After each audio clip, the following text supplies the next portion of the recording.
بسم اللہ الرحمن الرحیم۔ السلام علیکم۔ عدنان کہاں ہے؟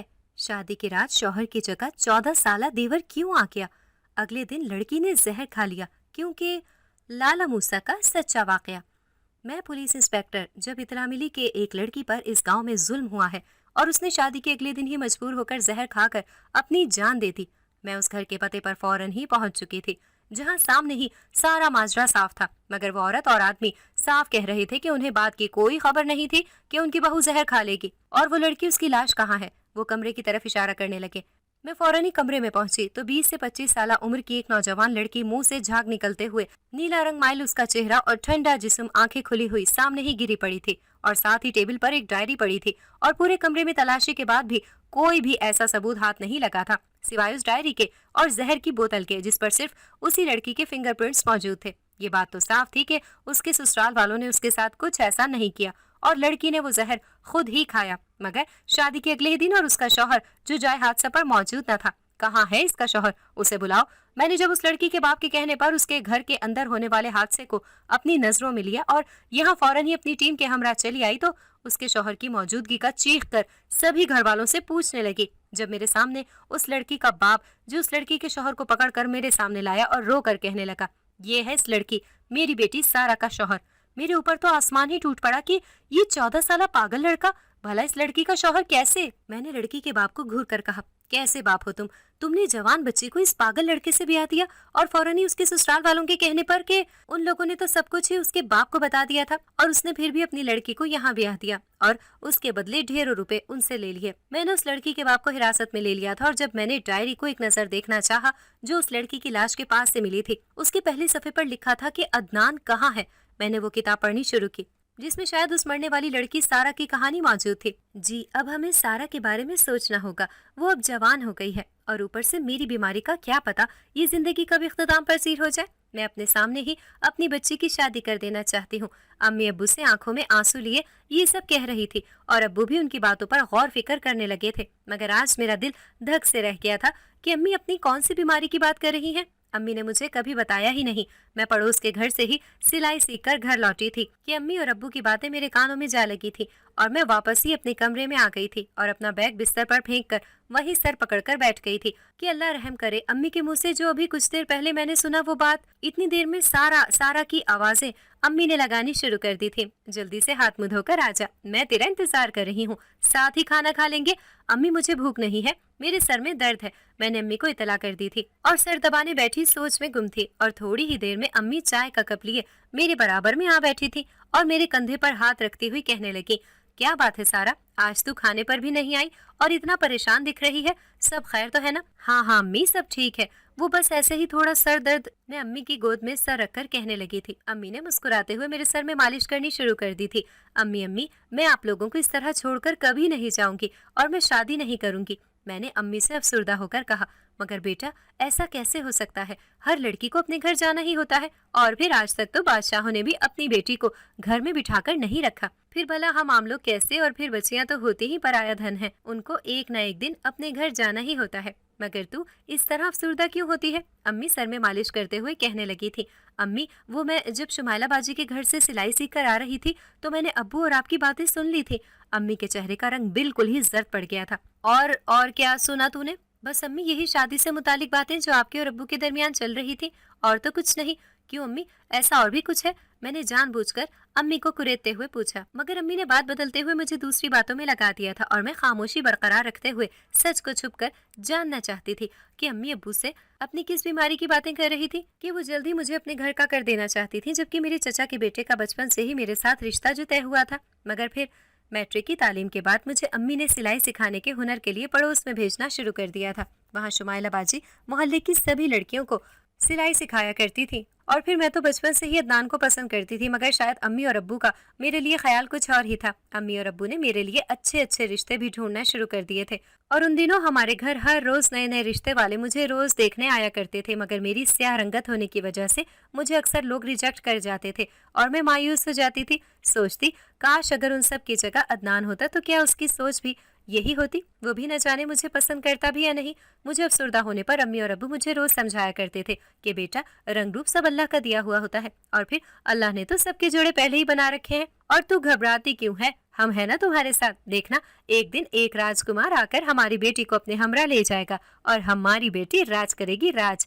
امی ابو تو مجھے سمجھا کر اپنے کمرے میں چلے گئے تھے، مگر مجھے بہت ہی تعجب ہوتا تھا کہ اکثر ابو تو امی سے کہتے تھے کہ عدنان کے بارے میں تمہارا کیا خیال ہے، مگر امی اسے میرے ہی چچا کے بیٹے ہونے کی وجہ سے سختی سے انکار کر دیتی تھی اور کہتی خبردار اگر یہ ذکر کبھی سارا کے سامنے بھولے سے بھی کر دیا تو۔ میرا دل عدنان کی طرف ہمیشہ سے ہی متوجہ رہا، مگر ابو کی رضامندی کے بعد بھی امی کو جانے کیا شکایت تھی، جانے کیا ڈر اور خوف تھا کہ وہ چچا کے بیٹے عدنان سے مجھے کبھی رخصت نہیں کرنا چاہتی تھی۔ میں تو ان دنوں بہت ہی پریشان رہنے لگی تھی، ایک طرف امی کی بیماری کی خبر اور دوسری طرف امی کا میرے عدنان سے رشتے سے انکار۔ مگر بچپن کے بعد سے آج تک چچا چچی نے بھی تو ہمیں پلٹ کر نہیں دیکھا تھا، رشتے کی بات تو دور کی بات، مگر میرے دل میں بچپن سے پیدا ہونے والی یہ عدنان کے لیے بڑھتی ہوئی چاہت، میں تو اپنی ہی الجھن میں جا پھنسی تھی۔ امی امی کیا ہوا ہے آپ کو، اٹھے ذرا ہوش تو کریں، امی امی۔ میں شمائلہ باجی کے گھر سے دوڑتی ہوئی آئی تو امی کو کچن میں گرا دیکھتے ہی چونک پڑی تھی۔ امی امی پکارتے ہوئے ان کا سر میری ہی گود میں تھا، میں پانی کے چھینٹے مسلسل امی کے چہرے پر مار رہی تھی اور کچھ ہی دیر میں امی ہوش میں آنے لگی تھی۔ میرا تو دل ہی بیٹھا جا رہا تھا کہ امی کو اچانک یہ کیا ہو گیا، اور امی کا یوں مسلسل پچھلے ایک ہفتے سے 3 سے 4 دفعہ ایسے ہی بے ہوش ہو جانا اور دن بدن کمزوری ہونا، میں تو سوچ سوچ کر ہی پریشان ہونے لگی تھی۔ اور ابو کے چہرے پر یہ عجیب سے ڈر کے تاثرات، نہ جانے وہ کس بات سے اتنے ڈرے اور سہمے ہوئے رہنے لگے تھے، اور میرے لاکھ پوچھنے پر بھی ابو اور امی نے مجھے کچھ نہ بتایا تھا، مگر امی کی یہ دن بدن بگڑتی طبیعت اور ابو کا مسلسل ان پر زور دینا کہ سارا کے رشتے کے لیے ایک بار عدنان کے بارے میں سوچ لیا جائے تو اس میں حرج ہی کیا ہے، مگر امی تو اس ناساز حالت میں بھی سختی سے اپنی بات پر بالکل ہی ڈٹی ہوئی تھی، اور میرا دل ایک طرف ان کی حالت سے ڈرنے لگا تھا اور دوسری طرف عدنان کو ہمیشہ کے لیے کھو دینے کا ڈر۔ میں امی سے کیسے کہہ سکتی تھی کہ میں عدنان سے بے حد محبت کرتی ہوں اور اس کے بغیر جینے کا تصور بھی نہیں کر سکتی، مگر امی کی حالت دن بدن بگڑتی ہی جا رہی تھی اور وہ بہت کمزور ہو گئی تھی، بار بار بے ہوش ہونا، اور ایک روز ایسی نوبت بھی آن پڑی کہ امی امی چیختے پکارتے میں اپنے کمرے سے دوڑ پڑی تھی۔ جب کچن میں زور سے گرنے کی آہٹ ہوئی، میں سمجھ چکی تھی کہ امی ہی موجود ہیں، مگر اس وقت ابو بھی گھر میں موجود نہ تھے اور میرے تو گھبراہٹ سے ہاتھ پیر ہی پھولنے لگے تھے کہ اب میں کیا کروں۔ امی تو پچھلے 1 گھنٹے سے بے ہوش تھی اور ابو کا فون بھی بن جا رہا تھا، بس اب میں اور صبر نہیں کر سکتی تھی، اور شمائلہ آپی کی مدد سے میں امی کو ہسپتال لے ہی گئی، مگر وہاں جاتے ہی میرے اوپر تو قیامت ہی ٹوٹ پڑی تھی جب ڈاکٹر نے کہا کہ آپ کی امی کو پچھلے 2 سال سے کینسر ہے اور ان کی آخری سٹیج ہے، اور ہم نے سختی سے انہیں ذہنی دباؤ اور ٹینشن لینے سے منع کیا تھا، اور آج ان کی یہ حالت، انہیں تو جلدی اسپتال میں داخل کرنا ہوگا۔ امی کو ان لوگوں نے فوراً ہی ہسپتال میں داخل کر لیا تھا، اور میرا دل زور زور سے دھڑکنے لگا تھا کہ اتنی بڑی بات امی اور ابو نے مجھ سے چھپا کر رکھی، مگر اب سمجھ آ رہا تھا کہ امی کو میری شادی کی اتنی جلدی کیوں لگی ہوئی تھی، ایسی بھی کون سی میری عمر بیتی جا رہی تھی، مگر ابو نے بھی یہ سب چھپا کر اچھا نہیں کیا۔ میں زارو قطار روتی رہی، اللہ سے اپنی ماں کی صحت یابی کی دعائیں کرنے لگی تھی، اور کچھ ہی دیر میں ابو بھی ہسپتال چلے آئے تھے۔ میں ان کے گلے لگ کر رونے لگی تھی۔ ابو مجھے آپ لوگوں نے اتنا پرایا کر دیا کہ امی کی بیماری کی اطلاع بھی ہونے نہ دی۔ ابو مجھے پیار سے روتے ہوئے سمجھانے لگے کہ بیٹا یہ سب تیری ماں کی ہی ضد تھی کہ تجھے ان سب کے بارے میں نہ پتہ چلے، تو خواہ ہی پریشان ہوتی اور وہ ایسا کبھی نہیں چاہتی تھی۔ جب سے امی کی طبیعت بگڑی تھی اور وہ ہسپتال میں داخل ہوئی تھی، میں نے سلائی سیکھنے کے لیے شمائلہ باجی کے گھر بھی جانا چھوڑ دیا تھا اور سارے گھر کی ذمہ داری مجھ پر آن پڑی تھی، مگر امی کی حالت مجھ سے دیکھی نہیں جاتی تھی۔ ان کا وہ لاڈ پیار میرے لیے، وہ دیکھ بھال، گھر کے اندر ان کا یہ چلنا پھرنا مجھے رہ رہ کر یاد آتا تھا۔ انہی دنوں ہمارے گھر اتفاق سے چچا چچی بھی ایک روز چلے آئے، اور چچی نے تو آتے ہی مجھے گلے لگا کر کہنے لگی کہ کتنی پیاری ہے میری ہونے والی بہو، بس بہت سال ہوئے، اس بار تو میں ارشد اور شبینہ سے سارا کا رشتہ عدنان کے لیے پکا کر کے ہی جاؤں گی۔ اور پھر ان کے دادا نے بچپن میں ہی زبان جو دے دی تھی، پر میری آنکھوں میں آنسو دیکھتے ہی چچا اور چچی نے مجھے گلے لگا لیا تھا۔ کیا بات ہے بیٹا، تم کیوں رو رہی ہو؟ اور ارشد اور شبینہ کہاں ہیں؟ وہ دکھائی نہیں دے رہے۔ چچا اور چچی گھر کے ہال میں ہی بیٹھے تھے۔ میں ٹینشن میں زیادہ تو کچھ نہیں ان کے آگے چائے ناشتہ رکھ پائی تھی، مگر جو ہی میں نے کہا کہ امی ہسپتال میں داخل ہیں اور ابو انہی کے ہمراہ ساتھ ہیں اور امی کو تو کینسر، نے پھر سے زارو قطار رو پڑی تھی۔ اللہ رحم کرے، چچی کے منہ سے الفاظ نکلے، اور دونوں ہی میرے ساتھ فوراً ہی امی کو دیکھنے ہسپتال چلے آئے تھے۔ ان سے امی کی طبیعت کا سنتے ہی اب رکا نہیں جا رہا تھا۔ چچا اور چچی نے امی سے ملاقات کرتے ہی چچا نے اکیلے ابو پر زور دیا کہ اچھا ہے بھابھی کے سامنے ہی اگر ہم عدنان اور سارا کا رشتہ پکا جو کر دیں، تو ابو تو ہاں میں ہاں ملا کر ان سے نظریں چرانے لگے تھے، کیونکہ وہ اچھی طرح جانتے تھے کہ امی اس رشتے کے لیے کبھی رضامند نہیں ہوں گی، مگر یہ رشتہ تو بچپن میں ہی طے ہو گیا تھا، اور پھر ایک طرف میں نے بچپن سے اس محبت کو دل میں چھپا کر رکھا تھا، اور وہ راز جو میرے سینے میں دفن تھا وہ بھی میں جلد ہی امی سے کہہ دینا چاہتی تھی، مگر ایک روز میں امی کے لیے پرہیزی کھانا بنا کر ہسپتال چلی آئی، جب اچانک میں نے باہر کھڑے ہو کر ہی امی اور ابو کے درمیان وہی پرانی بحث سنی جس پر ابو ان پر زور دے رہے تھے وہ عدنان اور میرے رشتے کے لیے مان جائے، اور اس میں حرجی کیا ہے؟ اب تو سارے خاندانی اختلافات مٹا کر خود چچا اور چچی معافی مانگنے چلے آئے، اور سب سے اچھی بات کہ انہوں نے خود ہی عدنان کے لیے ہماری سارا کا رشتہ مانگا ہے، مگر ان کو لے کر امی کے منہ پر اب بھی نہ تھی، مگر کیوں؟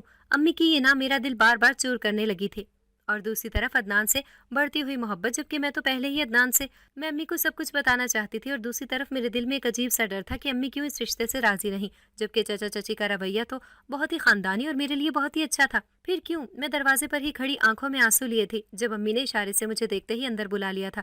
میں فوراً ہی ان کے پاس چلی آئی تھی اور امی نے میرے چہرے پر ہاتھ پھیرتے ہوئے کہا، کیا بات ہے میری بچی، مجھ سے کچھ کہنا چاہتی ہے؟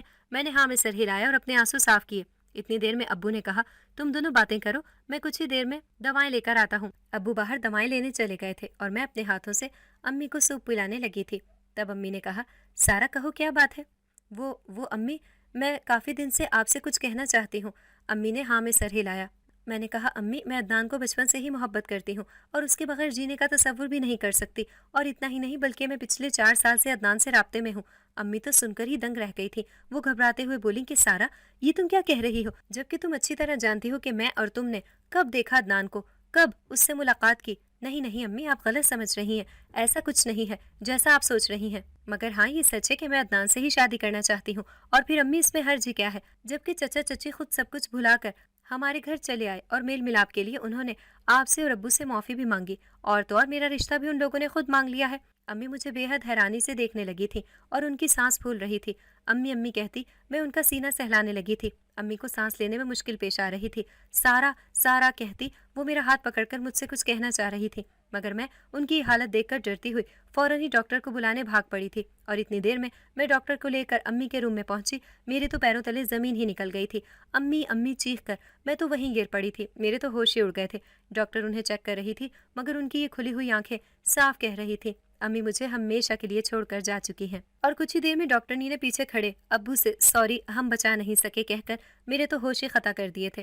میں امی کو گھورتے ہوئے رونے لگی، اور ابو مجھے سنبھالنے کے لیے آگے بڑھ کر مجھے گلے لگا کر رونے لگے تھے۔ ابو اور میں بہت ہی مشکل سے خود کو سنبھال سکے تھے، اور ابو نے اکیلے ہمت نہ ہونے کی وجہ سے چچا کو اطلاع کر دی تھی۔ وہ لوگ ہمارے شہر میں ہی ٹھہرے ہوئے تھے، وہ فوراً ہی ہسپتال آ پہنچے تھے۔ جب چچی نے مجھے بے حد سنبھالا اور دلاسا دیا، اور ہم سب ہی امی کی میت کو لے کر گھر واپس آ گئے تھے۔ امی کو گزرے ہوئے 10 سے 12 دن ہو گئے تھے۔ ان دنوں ابو اور میرا ساتھ چچا چچی نے ہی دیا تھا، ان لوگوں نے ایک پل کے لیے بھی ہمیں اکیلا نہیں چھوڑا تھا، اور آہستہ آہستہ سب ٹھیک ہونے لگا تھا، مگر ابو بہت ہی ٹوٹ گئے تھے، اور مجھے صرف عدنان کا ہی سہارا تھا۔ وہ مسلسل مجھے فون پر تسلیاں دینے لگا تھا اور معافی بھی، وہ چاہ کر بھی کچھ ضروری کام کاج کی وجہ سے میرے یہاں نہیں آ سکا۔ ادھر چچا چچی نے بھی زور دینا شروع کر دیا تھا، ارشد اب تو تمہیں ہاں کرنی ہوگی، اور اس طرح کب تک تم جوان بچی کا بوجھ اٹھاؤ گے؟ گاؤں میں تم تو جانتے ہی ہو ہماری بہت سی زمینیں اور بہت کچھ ہے، اور پھر عدنان جو ایک عرصے سے اپنی دلہن سارا کو گھر لے آنے پر منتظر ہے۔ مگر ابو خاموش تھے کہ سارا کی ماں تو رضامند ہی نہ تھی، مگر امی یہ راز اپنے ساتھ ہی لے گئی تھی کہ آخر انہوں نے اپنی آخری سانسوں تک اس رشتے کے لیے کیوں رضامندی نہ دی تھی۔ مگر چچا چچی تو ہمدردی کے جذبات میں بہہ کر ابو سے میرا رشتہ اپنے عدنان کے لیے مانگ رہے تھے، اور دوسری طرف عدنان بھی مجھے فون پر زور دینے لگا تھا، ابو کو اس رشتے کے لیے راضی کر لو، میں نہیں جی سکوں گا سارا تمہارے بغیر۔ ابو کے آگے ایک روز میں خود چل کر گئی، اور ابو سے میں نے ہاتھ جوڑ کر التجا کی تھی میرے اور عدنان کے رشتے کو خوشی خوشی قبول کر لیں۔ بہت زور زبردستی کرنے پر ابو نے میرے سر پر ہاتھ رکھتے ہوئے ہاں کہہ دی تھی، مگر میرے دل میں اب بھی ایک عجیب سی بے چینی تھی کہ آخر امی اس رشتے سے کیوں انکار کرتی رہیں۔ ادھر میں چچا اور چچی کے ساتھ اپنے خاندانی گاؤں میں آ چکی تھی، اور ابو نے رضامندی تو میری خوشی کے لیے دے دی تھی، مگر وہ ہمارے ساتھ یہاں گاؤں نہیں آئے تھے۔ سمجھو ابو نے تو مجھے یہاں بھیجنے سے پہلے ہی رخصت کر دیا تھا، اور میری پوری ذمہ داری، پوری شادی کی ذمہ داری چچا چچی کے سپرد خوشی خوشی کر دی تھی۔ میں جب سے چچا چچی کے ہمراہ یہاں گاؤں میں آئی تھی، مجھے سبھی لوگ گھر کے بہت چاہنے لگے تھے اور مجھ پر بہت ہی لاڈ پیار دکھانے لگے۔ میں کبھی کبھی اکیلے میں سوچتی تھی یہاں سب کچھ ہی کتنا اچھا ہے، بالکل ہی میری سوچ کے برعکس۔ کاش اس وقت امی اور ابو بھی میرے ساتھ ہوتے اور وہ لوگ بھی یہ لاڈ پیار دیکھتے تو کتنا خوش ہوتے۔ یہاں میرے ہی ددیال والے اپنی آپسی خاندانی دشمنی اور سارے ہی اختلافات کو بھول بیٹھے تھے، اور امی اور ابو کو معاف کر بیٹھے تھے اور مجھے اپنی اس گھر کی بیٹی اور اب اس گھر کی بہو کے روپ میں خوشی خوشی قبول کرنا چاہتے تھے۔ مگر افسوس، امی غلط فہمی لیے ہی اس دنیا سے رخصت ہو گئیں اور ابو اپنی پرانی غلطیوں پر شرمندگی کے باعث یہاں واپس نہیں آ سکے۔ بس انہوں نے میری خوشی کے لیے مجھے رخصت کر کے یہاں ہمیشہ کے لیے بھیج دیا تھا۔ ادھر گھر میں شادی کی تیاریاں شروع ہو گئی تھیں اور میرا دل زور زور سے دھڑکنے لگا تھا اور اپنے عدنان کے شہر سے لوٹنے کا انتظار کرتا رہا اور عدنان اور میری فون پر ہی بات چیت بڑھتی گئی اور ہمارے دل ایک دوسرے کو قبول کرنے کے لیے کب سے منتظر تھے کہ اگلے ہی ہفتے میرا انتظار ختم ہونے کو تھا۔ عدنان واپس جا رہا تھا اور میری شادی جو اس سے ہونے جا رہی تھی، میں ہمیشہ کے لیے اس کی بیوی بننے جا رہی تھی اور گھر میں زور و شور سے شادی کی تیاریاں چل رہی تھیں۔ سارے ہی گاؤں میں چچا کے بیٹے عدنان کی شادی کی دھوم تھی اور اب تو لوگوں نے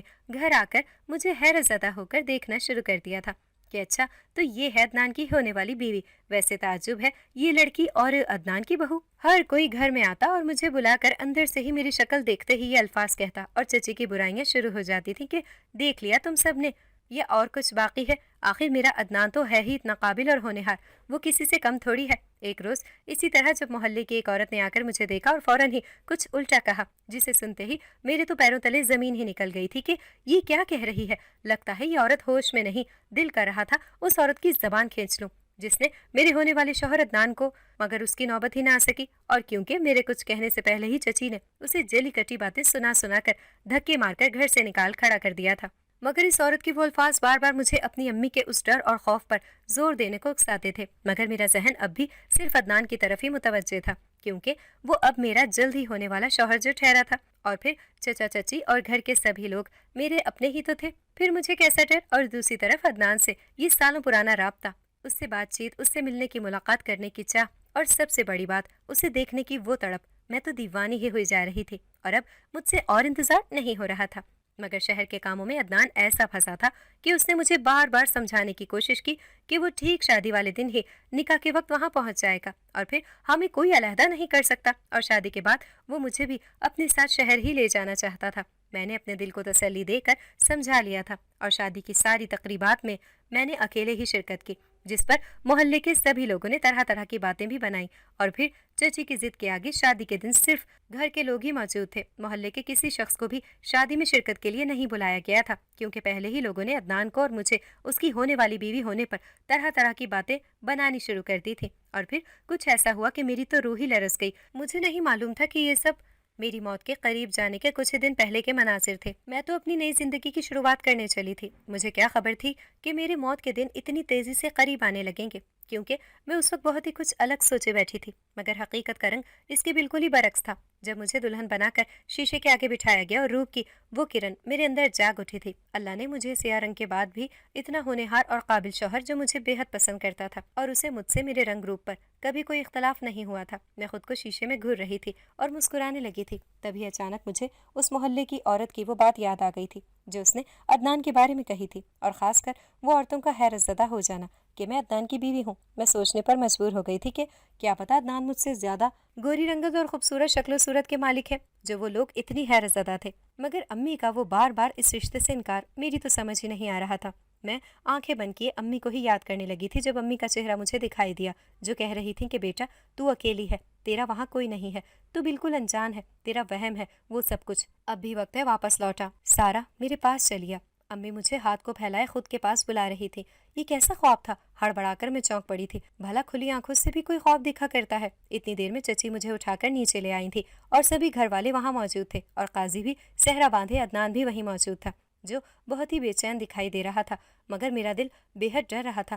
بار بار امی کی بات مجھے یاد آنے لگی تھی کہ تم نے کبھی عدنان کو دیکھا؟ کاش میں نے عدنان کو ایک بار دیکھا ہوتا۔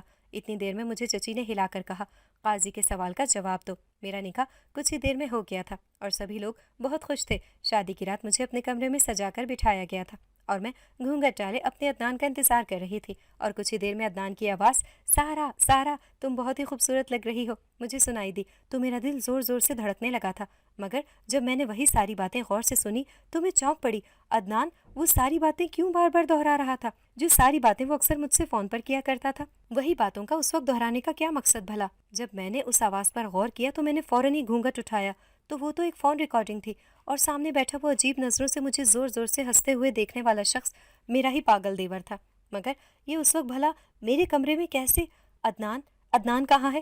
میں زور زور سے پکارنے لگی۔ یہ لڑکا تو مجھے پہلے ہی بہت عجیب لگتا تھا، مگر اسے چچی نے اپنا چھوٹا بیٹا بتایا تھا کہ یہ بیچارہ تو پاگل ہے، مگر عدنان وہ کہاں ہے؟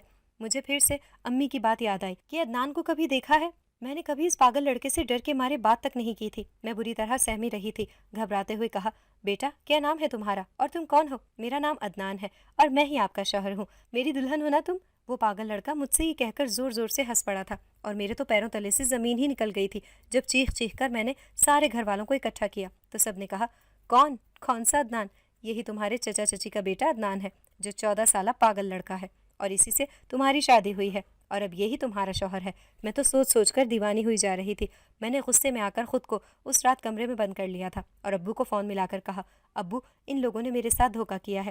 مگر کیوں؟ ان کا کوئی عدنان نامی بیٹا نہیں، وہ تو عدنان نامی ایک 14 سالہ پاگل لڑکا ہے، اور وہ آواز، وہ فون پر رابطہ، وہ سب میرے ساتھ، وہ محبت کا کھیل جو سالوں سے چلا آیا، وہ سب ایک ناٹک تھا، وہ کسی کے ذریعے مجھے پھنسا کر کروایا گیا۔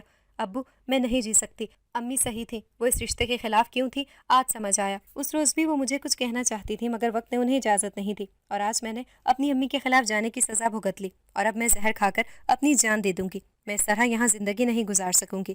یہ ڈائری ختم ہو گئی تھی۔ اس ڈائری کے لکھنے کے بعد ہی یقیناً سارا نے زہر کھا کر جان دے دی تھی، اور اس لڑکی کے باپ جس کو میں نے حراست میں لے لیا تھا انہیں چھوڑ دیا تھا۔ ان کا کہنا تھا انہوں نے سالوں پہلے اپنی مرضی سے شادی کر لی تھی اور انہیں اس گھر سے نکال دیا گیا تھا، اور سارا کی ماں کو ان لوگوں نے کبھی قبول نہیں کیا تھا، اور آج ان سب کا بدلہ اس کے گھر والوں نے اس عورت کی بیٹی کے ساتھ لیا جس کی شادی انہوں نے اپنے ہی پاگل بیٹے سے دھوکے سے کرا دی تھی۔ اگر آپ کو ہماری آج کی کہانی پسند آئی ہے تو اسے لائک کریں، شیئر کریں اور چینل کو سبسکرائب کرنا مت بھولیے گا، تاکہ آپ کو ہر نئی آنے والی ویڈیو کا نوٹیفیکیشن بر وقت ملتا رہے۔